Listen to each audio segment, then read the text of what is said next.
The wind screamed across the Wyoming plains like a wild animal tearing at anything in its path. Snow slammed against the small cabin as if trying to force its way inside. Laura Barrett sat on her narrow bed wrapped in thin blankets that barely held back the cold. Her body shook with each rough cough that scraped her throat and left her dizzy. Every breath felt tight, as if winter itself had crawled into her lungs. She was only 22, far from Boston where she had grown up. 4 months earlier, she had come west to claim the small cabin and land her uncle left her. Back then, the open sky and wide land felt full of promise. She wanted to prove she could build a life on her own. Now, as the first heavy snow of winter fell, she wondered if she had made a terrible mistake. Her mind replayed the warning Doc Wilson gave her in town. He packed a small bottle of medicine in her hands and looked at her with sad eyes. He told her she would not make it to Christmas if she stayed alone on the plains. She ignored him then, but now, as she coughed until tears blurred her sight, fear crept in. Her woodpile was almost gone, her pantry was almost empty. The cow had stopped giving milk. She had slaughtered her last chicken the day before. Her sickness grew worse each day, and she felt weaker than she ever had before. Snow pushed against the window as she stood up with trembling legs and looked outside. The plains were covered in white. Dark clouds rolled toward her cabin, promising more trouble. She wrapped her shawl tighter and leaned against the cold glass. Then, something moved. A rider, a tall man on a chestnut horse coming from the west, steady through the swirling snow. In weather like this, no visitor came for no reason. Her heart thumped as he drew closer. His dark coat and wide hat were heavy with snow. He looked strong and sure, the kind of man who had survived many winters out here. A sharp knock hit the door. She hesitated. Nobody came this far unless something was wrong. The knock came again, firm and steady. Laura gripped the doorframe and pulled it open a little. A tall man stood there with snow caught in his beard and hat. His face showed years of hard work, but his blue eyes held concern, not danger. "Afternoon, ma'am," he said in a deep voice. "Name's Thomas Blackwood. I work at the Double R Ranch 10 miles west. I noticed your chimney wasn't smoking. Everything all right?" She tried to answer, but a hard cough bent her over.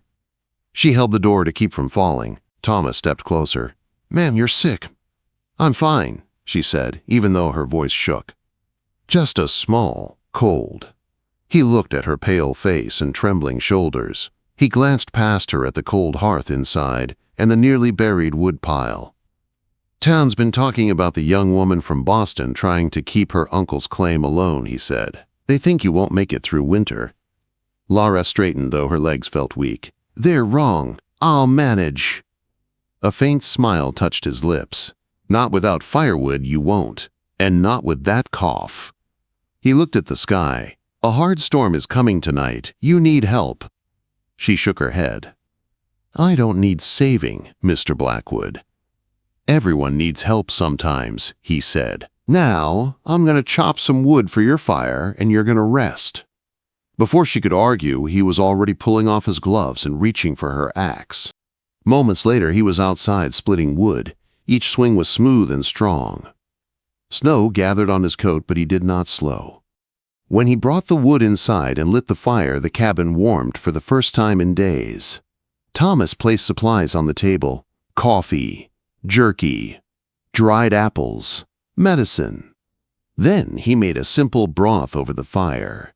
He moved around the cabin with calm confidence, as if helping a stranger survive a blizzard was normal. "Why are you helping me?" she asked. He stirred the pot. "My mother came out here alone when I was a boy. Folks helped us survive our first winter. Out here helping each other is how we stay alive." The storm roared as Thomas checked the windows and blocked drafts with old cloth. When he looked at the door again, the wind howled so hard the walls shook. Snow rose in thick waves across the plains. "I should get back," he said, though they both knew it was dangerous. "You'll freeze," she whispered. He studied the storm, then nodded. "I'll stay by the fire. Leave at first light." Relief warmed her chest, even though she said nothing. That night the fire glowed bright, and Thomas rested in a chair near the hearth. For the first time in weeks, Laura fell asleep without fear. Morning came quiet and pale. Snow covered the world in a deep white blanket. Thomas stepped outside first, and she followed him into the cold. He looked over the plains with worry. "This storm hit harder than anyone expected," he said. "You won't survive winter like this, Miss Barrett." She opened her mouth to argue, but he looked at her with steady eyes and said the words that held her still. "Not if I can help it." The cold air bit through Lara's shawl as she stepped outside behind Thomas. Snow covered the land so deeply it was hard to tell where the plains ended and the sky began. The storm had carved steep drifts against the cabin walls and buried most of the woodpile. Thomas studied the land with a tight jaw. "You have maybe 3 days of firewood left," he said. "Your pantry won't last half that, and your cough is getting worse." "I told you I'll manage," Lara said, though her voice sounded thin. Even speaking sent pain through her chest. Thomas did not argue. He simply watched her until her coughing faded. His silence made her uneasy, like he had already made a decision. "Miss Barrett," he said at last, "I'm heading back to the Double R. I'll talk to my boss. I'll bring supplies. Wood, food, medicine, everything you need. I'll be back by tomorrow night if the weather holds." "I can't pay you," she whispered. "I spent the last of my money on medicine." "I'm not asking for payment," Thomas said. "Just rest and keep that fire going." Before she could say more, he mounted his horse and rode into the white distance. The world went quiet again. But the sound of his horse faded slowly, making fear rise inside her, a fear she didn't want to name, a fear he might not return. By the next evening, when hope felt thin as thread, she heard something. Hoofbeats. Wagon wheels. Lara pulled open the door.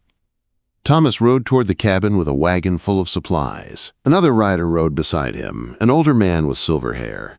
"Miss Barrett," Thomas said, "this here is Mr. Richard Reynolds, my employer." Reynolds tipped his hat. "Ma'am, Thomas tells me you're determined to keep this homestead." "Yes, sir," she said quietly. "It was my uncle's dream, and it's mine now." Reynolds stepped down from his horse. "I have an offer for you. We use this land for winter grazing. Your place sits right in our path. I'm offering a partnership. We get you through the winter. Supplies, help, protection. In return, you give us grazing rights on a small section of your land next spring." Lara stared at him. It felt too generous, too easy. "Why would you do that?" Reynolds looked at Thomas before answering. "Because this land is cruel, Miss Barrett. And because Thomas says you have grit. That's something worth standing behind." Before she could reply, Thomas started unloading the wagon. Flour, beans, pork, sugar, coffee, medicine, candles, blankets. A full cord of firewood, more than she ever dreamed of having. Lara swallowed hard. "I accept your offer, Mr. Reynolds." They shook hands. Reynolds spoke to Thomas in a low voice, then rode off toward the ranch. "What did he say?" she asked, once Reynolds was gone. "He's giving me time off to stay here until you're well," Thomas said. "You can't spend your winter caring for me," she said. "You didn't ask," he replied. "I offered." The days that followed felt like a new beginning. Thomas repaired the roof, fixed the barn door, strengthened the fences, chopped enough wood to last a month. He hunted deer and rabbits, filling the cabin with warm stew and fresh meals. Lara grew stronger each day. She cooked meals, washed clothes, and mended his shirts with careful hands. Evenings by the fire became their quiet refuge. They talked about their pasts. Lara spoke of Boston, her parents, and the loneliness she carried. Thomas spoke of his mother, a widow who worked harder than any man in the valley.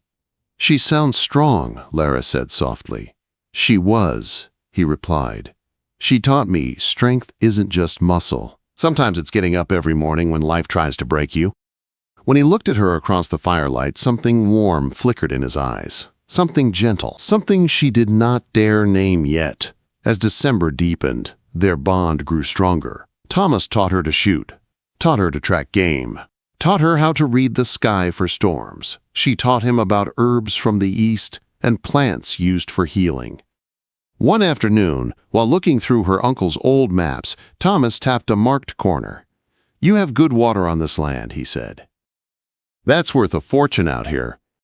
Hope filled her chest. Maybe her uncle's dream could still become real, but peace never lasted long on the frontier. Just as the sun dipped behind the mountains, a loud knock hit the door. Thomas grabbed his rifle and motioned for her to stay back. 3 men stood outside.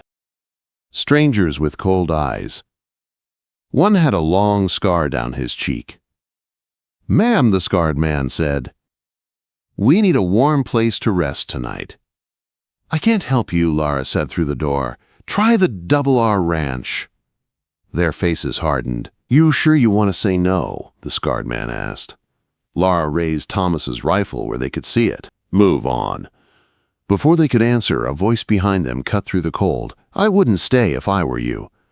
Thomas walked out of the tree line, rifle raised. 2 ranch hands stood beside him. The scarred man spit. "Blackwood."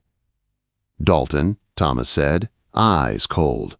A long, tense moment followed. "You're trespassing," Thomas said. Dalton lifted his hands. No trouble meant. "We're leaving." But his eyes held a warning. When the men rode away, Thomas stepped inside and locked the door. Lara's hands trembled as she stood near the fire. "Who were they?" she asked. "Trouble," Thomas said. "And it's coming this way." He looked at her with quiet promise. "But I won't let it touch you." For the first time since arriving in Wyoming, Lara felt something stronger than fear. She felt protected. For days after the standoff with Dalton's men, a heavy tension settled over the homestead. Thomas kept a close eye on the tree line each time he stepped outside.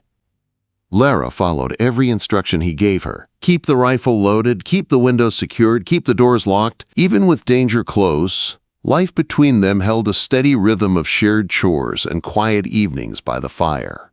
But peace on the frontier never lasted long. One frozen morning, Will rode up fast, breathless, snow flying behind his horse. "Dalton's crew raided the south pasture," he said. "Mark tried to stop them. They shot him. Reynolds is gathering the men. Thomas, he needs every hand." Thomas stood tall, jaw tight. "How bad is it?" "Bad," Will said. "Real bad. We need you now."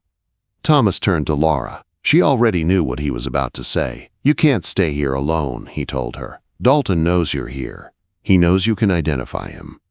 "I won't abandon my home," Lara said firmly. "Lara, this isn't about pride," he said gently. "It's about staying alive." She looked around the cabin, her uncle's maps on the table, the herbs drying near the fire, the blankets she had mended with her own hands. This place was her future. But she saw the fear in Thomas's eyes, and something inside her shifted. "All right," she whispered. 1 hour. "Help me pack." They moved quickly, securing windows, hiding small valuables, covering the root cellar door with a rug. Thomas loaded supplies into the wagon and helped her climb aboard. As they rode toward the Double R Ranch, the land felt sharper than ever, as if danger waited behind every snowdrift. The ranch house was warm but tense. Martha Reynolds greeted Lara with a tight hug. "You'll stay with us," she insisted. "You're safe here." That evening, Reynolds gathered the ranch hands in the main room. 20 men from 3 ranches would ride at dawn, guided by a former rustler who knew Dalton's hideout. "We put an end to this tomorrow," Reynolds said. "No more threats. No more blood." The room fell silent. Later that night, Thomas knocked on Lara's door. She opened it with her heart heavy. "I don't like leaving you," he said. "You'll come back," she said, though her voice trembled. He stepped closer and brushed a strand of hair from her face. "Listen to me. Whatever happens out there." She pressed a finger gently to his lips. "No goodbyes. That's bad luck." A soft smile touched his mouth. He lifted her hand and kissed her palm. "Wait for me, Lara." "Always," she whispered. Dawn broke cold as iron when the men rode out. Lara stood on the porch beside Martha, watching Thomas saddle his horse. He looked up and their eyes met across the yard. He tipped his hat. She whispered, "Come back." Then he was gone. The first day passed painfully slow. Lara helped with chores, cooked meals, and refused to let herself imagine the worst. On the second day, a sudden storm rolled in. Snow pounded the land so hard she could barely see out the window. Martha paced and prayed under her breath. By the third day, the storm still raged. Lara stood by the window all night, imagining Thomas lost in the cold. imagining him hurt, imagining worse. The fourth morning finally brought calm skies. Snow stood higher than the fences. But the land was still. Too still. Movement appeared on the horizon. 3 riders. Reynolds in front with 2 ranch hands behind him. But no Thomas. Laura ran toward them before they even slowed. "Where is he?" she cried. Reynolds placed a gentle hand on her shoulder. He went after Dalton alone, tracked him into the eastern canyon. The storm hit before he could return. Her world spun. "No," she whispered, "he wouldn't. He wouldn't leave you behind." "He did it to draw Dalton from the others," Reynolds said. "He protected us, protected you." Will stepped forward, exhausted. "We looked for him this morning. We're still searching. He's tough, Miss Barrett. If anyone can survive, it's Thomas." Lara refused to break. She helped Martha prepare blankets, food, and healing supplies for the search party. She heated broth while her hands shook. Hours passed. Then the sky darkened again. Night fell. Then a shout rose from outside. "Riders coming!" Lara rushed out, barely grabbing her shawl. Through the dark came 5 men. 2 held up a third man slumped between them. Thomas. He was alive. Barely. They lowered him from the horse. His face was pale, lips blue, clothes stiff with ice. A bullet wound above his thigh bled through the torn fabric. "He's alive," Will said quickly. Bullet went clean through. He was nearly frozen when we found him.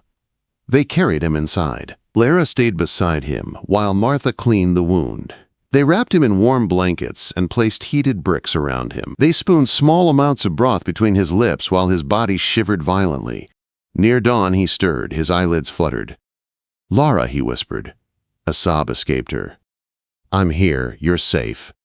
He tried to smile. "Told you I'd come back." She pressed her forehead to his. "Don't you ever scare me like that again." The next days passed slowly. Thomas's skin warmed. The fever broke. The color returned to his cheeks.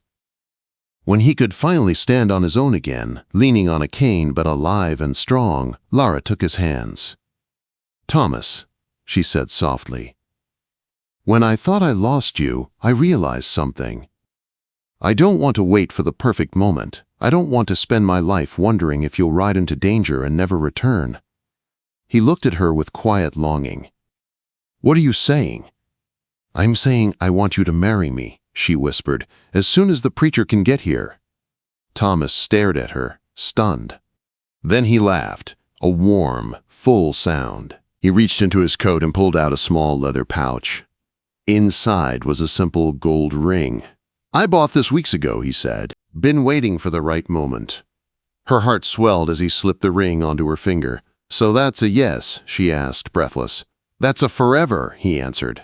They married on the first day of March, 1879. The ceremony was small and warm, filled with hope and new beginnings. Together they built what would become one of the strongest ranches in the territory.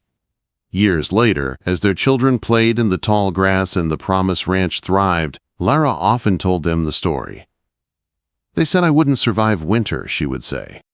And Thomas, smiling from his chair by the fire, would nod. "But then a cowboy looked at me and said, 'Not if I can help it.' And he kept that promise every day of our lives.